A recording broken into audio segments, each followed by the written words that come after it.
आज के इस कार्यक्रम में अंतर्राष्ट्रीय जाट संसद में अतिथि के तौर पे आए हुए भाई संजीव बालियान जी, मंत्री भारत सरकार, और इस कार्यक्रम को अपनी पूरी ताकत के साथ सामाजिक रूप से, राजनीतिक रूप से नहीं, जो ताकत भाई गौरव चौधरी ने दी उसके लिए इनका भी बहुत बहुत धन्यवाद।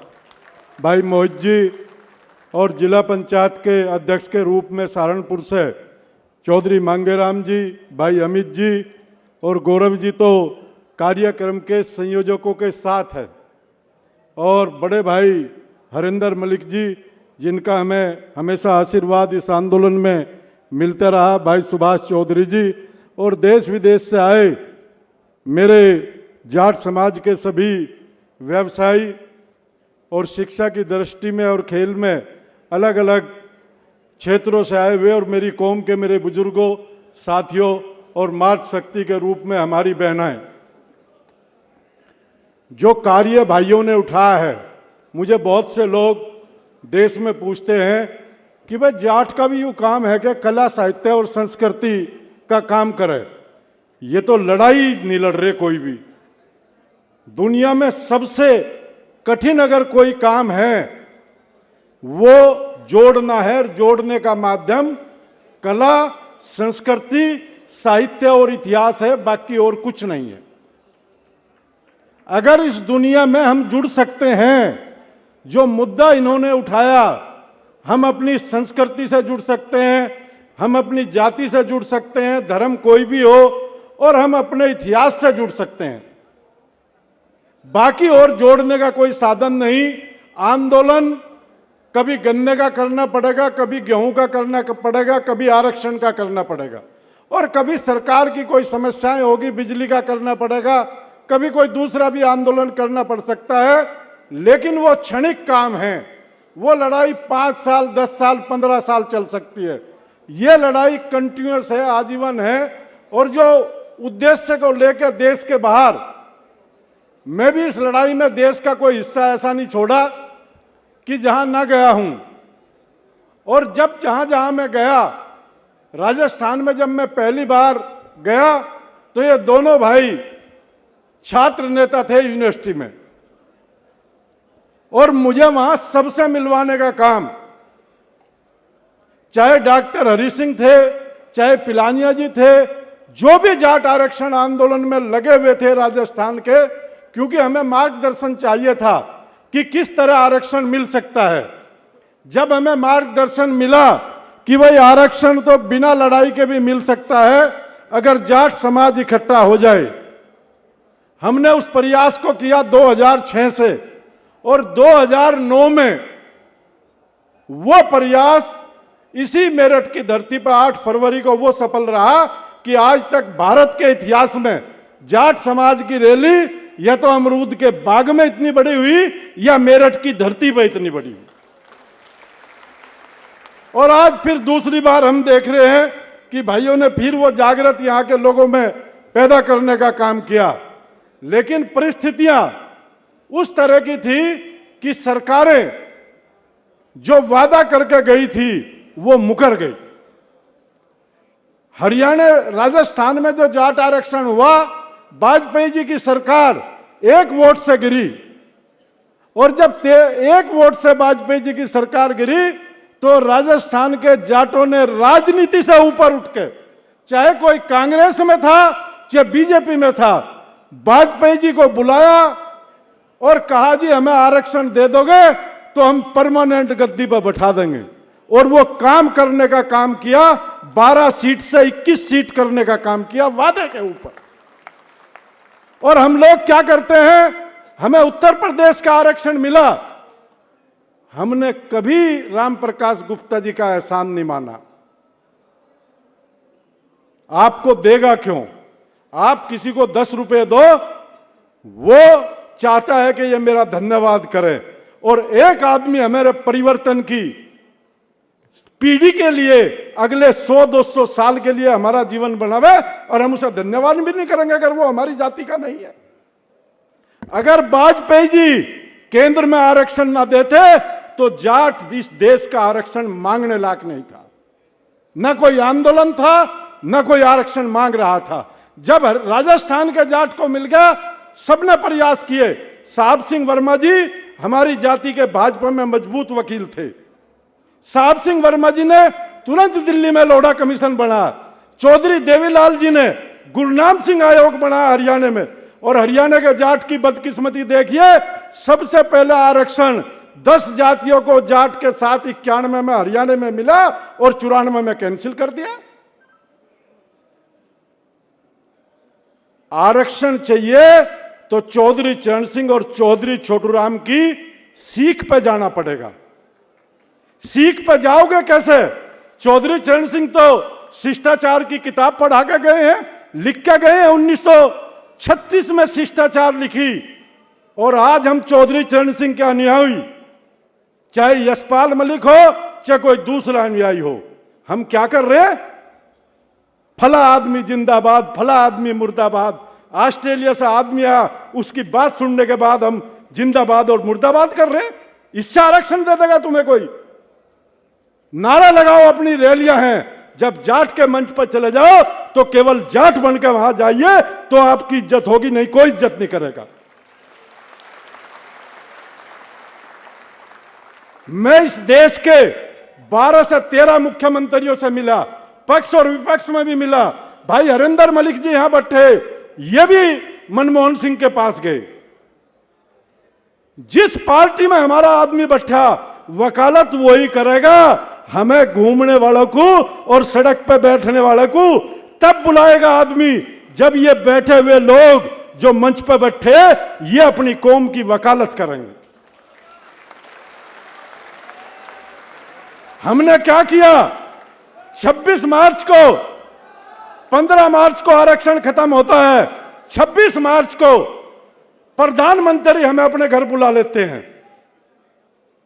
26 मार्च को प्रधानमंत्री घर बुला के कहते हैं कि दूसरा आयोग बनेगा, आरक्षण दूंगा, परमानेंट दूंगा। लेकिन नहीं, रोहतक, झज्जर और सोनीपत की सत्ता चली गई थी।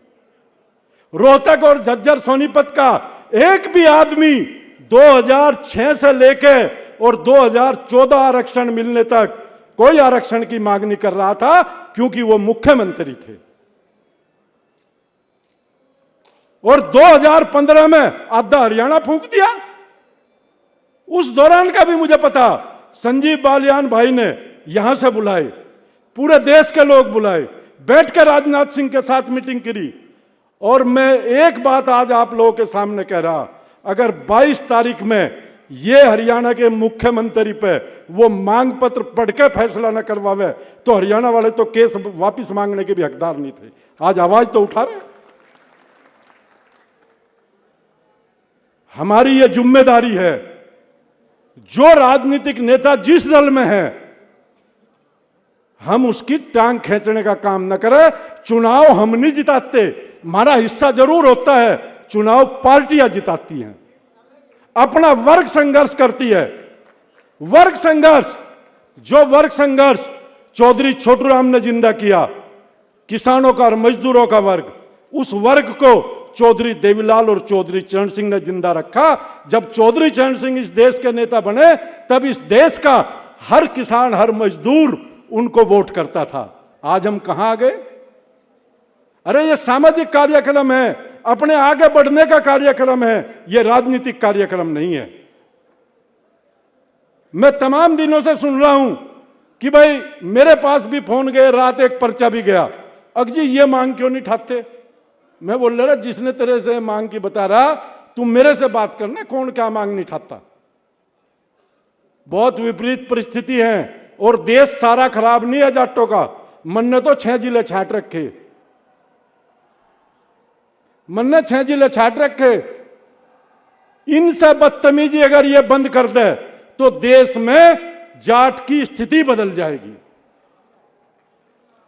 जिसमें हमारा भी शामिल है, जिसमें हरियाणा के भी 3 जिले शामिल है। भाइयों, अगर आरक्षण लेना है, राजनीति से ऊपर उठना पड़ेगा। शांति रख ले, बहस कर लेना मेरे साथ। अगर आपको आरक्षण लेना है राजनीति से ऊपर उठना पड़ेगा। 2014 का आरक्षण मिला, कांग्रेस की सरकार थी, और कांग्रेस की सरकार ने क्यों आरक्षण दिया? 2006 से 14 सफल तक जाना पड़ा। मेरा यह कहने का मतलब है, आज यहां भीड़ है और आपके साथ दूसरे की आवाज शांतिपूर्वक इसलिए सुन रहा, कार्यक्रम बिगाड़ने का प्रयास न करें। मेरा यह कहना, आरक्षण एक मुद्दा है। मंच पर लोग बैठे, हरिंदर मलिक जी से भी हम निवेदन करेंगे, और भाई संजीव बालियान से भी निवेदन करेंगे, और तमाम लोगों से निवेदन करेंगे कि जाट का परिवर्तन किस काम से होगा। आप इसको नौकरियों के लिए आरक्षण अगर आप सोच रहे तो यह गलत है। आज पार्लियामेंट में बिल पास हुआ है, पार्लियामेंट में बिल पे क्या मांग चल रही है कि लोकसभा में महिलाओं को, ओबीसी को भी आरक्षण मिलना चाहिए। अगर ओबीसी का आरक्षण हो गया तो ये सांसद भी तो बहन बन के बैठेगी। महिला बिल में आरक्षण की मांग चल रही है। आगे वर्ग संघर्ष, आज पूरे देश में जो समझ में राहुल गांधी जी की 2014 में नहीं आ रहा था, आज चुनाव में ओबीसी मुद्दा है। वो कह रहे ओबीसी की जनसंख्या बढ़े, वो कह रहे अगर तुम ओबीसी में नहीं होंगे तो इस देश पे राज नहीं करोगे।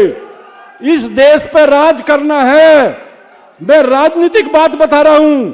अगर इस देश पे जो हमारी लीडरशिप बैठी है, चाहे वो किसी दल की है, अगर इस देश पे राज करना है तो 60% आबादी, जिस तरह से चौधरी चरण सिंह और छोटू राम के टाइम में किसान वर्ग था, अब नया वर्ग ओबीसी, एससी, एसटी और जनरल बन चुका। और अगर आप ओबीसी में होंगे तो राजनीतिक रूप से भी मजबूत होंगे, दाखिलों में भी मजबूत होंगे, आईआईटी, आईआईएम में मजबूत होंगे, और तमाम शिक्षा संस्थानों में जो फीस माफ होगी उसके कारण गरीब जाट के बच्चे भी बड़े अफसर बन सकते हैं। मैं एक बात को कहता हूं, 2008 से लेकर 23 आज है, मैं इस आरक्षण से इस्तीफा दे चुका। आज यहां जो भाई बैठे प्रताप दहिया जी, इनके नेतृत्व में है, मैं इनका सिपाही हूं। जाट समाज दो काम कर ले, जो संगठन बने उन पर कब्जे बंद कर दे। कब्जों से जाट समाज के जितने संगठन, जितने शिक्षण संस्थान, हमारे पश्चिम के तमाम लोग यहां बैठे, अगर जितने इंटर कॉलेज हमारे जिले में है, 90% प्रशासनिक रूप से फैल है। कब्जे करने बंद कर दो।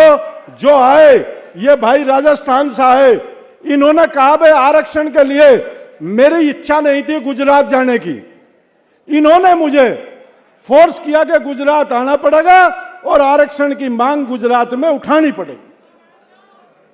मेरा यह निवेदन है, आरक्षण चाहिए।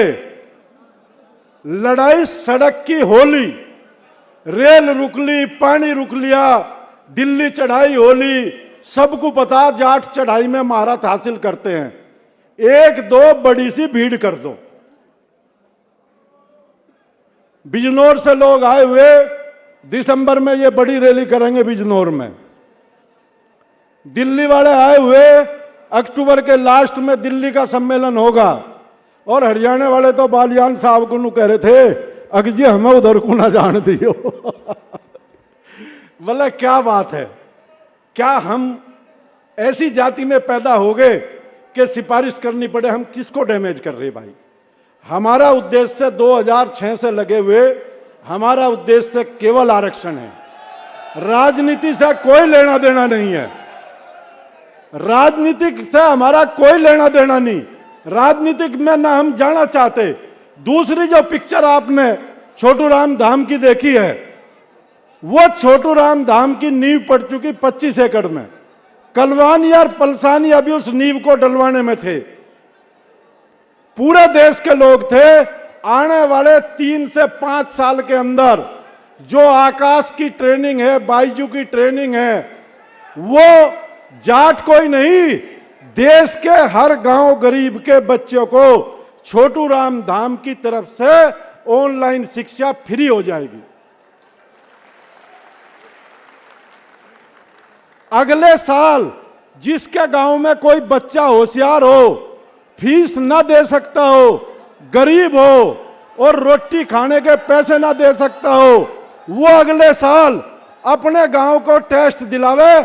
600 बच्चों का हॉस्टल तैयार होगा, 200 बच्चे सुपर 200 चलाएंगे, 200 बच्चे नीट के, 200 इंजीनियरिंग के, 200 मेडिकल के, और फ्री रहना, फ्री खाना। आप सबका बहुत बहुत धन्यवाद। मेरा यह कहना है, जो आपका राजनीतिक नेतृत्व, हम कितना ही बड़ा आंदोलन करें, टिकैत साहब कितना ही बड़ा आंदोलन करें, आखिर में जाके जो भी मांगना राजनीति वालों से पड़ेगा, जिसकी सत्ता है। इसलिए हम ये कसम खाएं कि हम गालियां देनी कम करें और जो भाईचारा हमारे में था उस भाईचारे को कायम करें। जय हिंद, जय भारत, जय जाट। और भाई बिंदर दनोदा जो बात कहेगा, इकट्ठा होना सीख लो, इसकी गांठ बांध लो भाई, गांठ बांध लो। जय हिंद, जय भारत, जय जाट।